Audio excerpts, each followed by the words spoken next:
Hello my friends and welcome to episode 1 of our brand new and main save for this year's Football Manager 2022. We are using a custom database. It is Mozza's indie database in Scotland over on the Steam Workshop. I'll leave a link to that down below.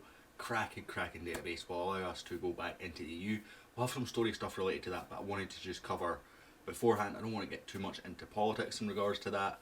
I know a lot of my subscriber base will be fairly strong one way or the other, and I don't want to create too much of a divide, so please no discussing politics in the comments. The goal for this save is to get Scotland to win a World Cup and the number one in the league rankings for the SPFL Premier Division. To do this, I have loaded the leagues of China, USA, Croatia, Czech Republic, England, France, Germany, Italy, the Netherlands, Poland, Portugal and Scotland all the way down to tier 8. I'm hoping that we can start a bit higher than tier 8. So the jobs currently available are these. I'm going to be having a quick look through them all, seeing what I fancy, what I don't fancy, etc, etc. Ideally I want to be starting about tier 6 or higher. I don't want to be start too low. There is a couple of jobs that aren't available that I was really wanting. I wanted to start quite local to where I live, IRL. None of those jobs are available looking at this list, and I have filtered it down to just Scotland because the only jobs we can accept will be in Scotland. So that is the objectives of the save. I will come back to you very soon when we have some jobs to discuss. Maybe from this, or I might decide that none of these are where I am looking for, and we'll look elsewhere and wait and just have a bit of patience and whatnot. Back in the dash. Welcome back to the first episode, really. A bit crazy this.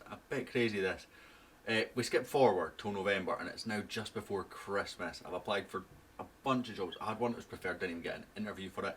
We got offered Oldham Athletic in English League 2 without even applying for it. I declined that because rules are I have to stay in Scotland. Although I was tempted to take it just to push the reputation because I was struggling to get a job. And I wanted to go no lower than tier 6. And this is where this offer is now. We've got two offers here on the table. We've got Rob Roy, Kintilloch or Rob Roy, who are in the West of Scotland Premier. Now that's quite far away from where I am. I said I wanted to stay fairly close to try and make it realistic. That'd be working from home kind of thing. Or the other one is Inverkeithing, Hillfield Swifts. They're okay. They're in the relegation zone. Pennycook was the one that was my preferred because it's closer. It's the only one that of this league, it's the only one that I could get on that I know via a single bus. So that is my preferred. We also have an application for Dundonald, a Bluebell, who have a game in hand too, and can leapfrog if we win said game in hand. For a quick look through the squad, there's a couple of people I know. Greg Spence and Pat Scullion played at decent levels, and I'm sure I've used both of them on FM in the past. So I'm going to accept this job offer with Inverkeithing Hillfield Swifts. Not looking forward to saying that every single weekend, by the way, or every single episode, but hey ho, let's start the negotiations. Going to give us a contract till 2023. Perfect, finalised deal, accept. Boom. Hillfield Swifts will ring in their 25th season under a new manager in Dawn Gaming. Eyebrows have been raised in the world of football with the appointment of the 31-year-old who has recently spent time away from club football. He's sure to face plenty of questions as he faces media for the first time at Dalgety Bay and Sports Leisure Centre. His first game in charge will be at Tynecastle in the East of Scotland Premier League. He replaces previous manager Grant Bruh. I've got no idea how to pronounce that. Steve Dillon was considered to be the favourite of the job, but it's unclear whether the club favoured Dawn Gaming all along. He rejected the offer from Rob Roy. Hillfield Swifts are currently 16th in the East of Scotland Premier Division. Hillfield Swifts have lost 3 of their last 5 games, and it says that twice. So next, director of football, no assistant manager. That's all fine.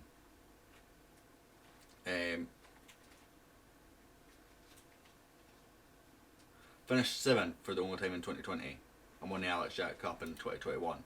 Okay, so we're starting with basically no history here as well.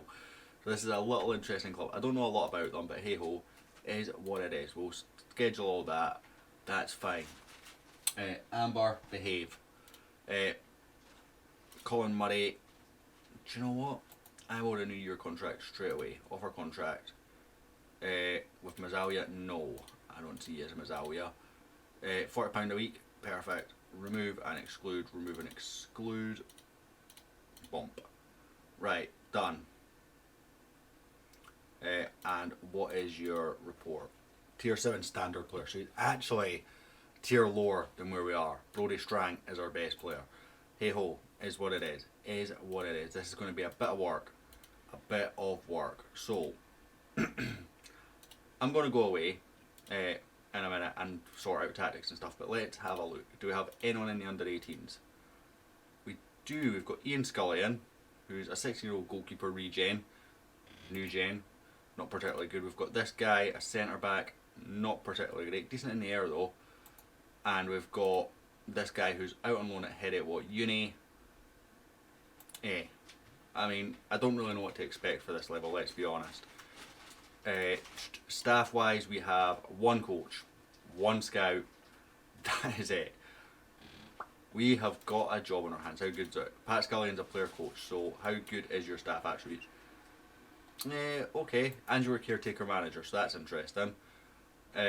Right, squad wise, the squad's reasonable, as we say. Brody Strong is apparently our best player. He is of level Lowland League standard player. Contract wise, you are until 2022, so the end of this season. Is that a part-time contract? It is. Are we a part-time club? Semi-professional, we are. Get in. Result. We've got guys like Tommy Gallagher who aren't particularly great. We've got guys like Josh Morris who could do a job. We could do a job with him.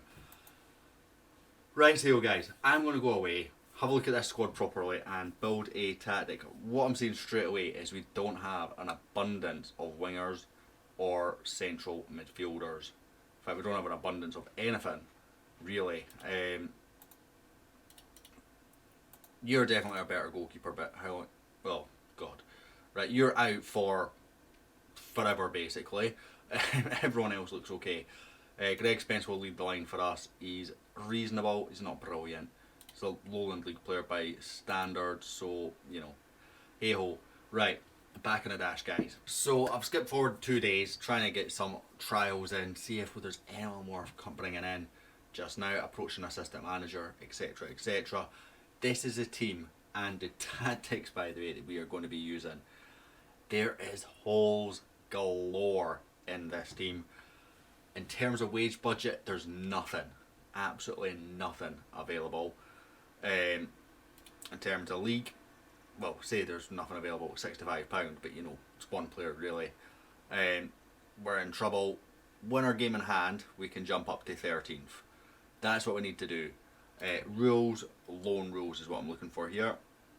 Maximum of 4 domestic players on loan in one season or at one time. I'm going to guess you're both domestic loans. You are. That's frustrating. There's big gaps in each of these players, as you would expect, you know. You know, we're not expecting anything major, but coming in and seeing the likes of Liam Kelly, who, by the way, I believe is the guy that we offered a contract. He's not. He's physically okay, mentally okay. He's got passing of 5. He's got a passing of 5. You know, our right back can't run. Our left back can't run. And this is the thing, like, even if we look at this Bailey Owen, who is the best free agent fullback available, can't run. So guys, I am going to end this episode right here. Thanks so much for tuning in, guys. Much love. I hope to catch you all for episode 2 next time.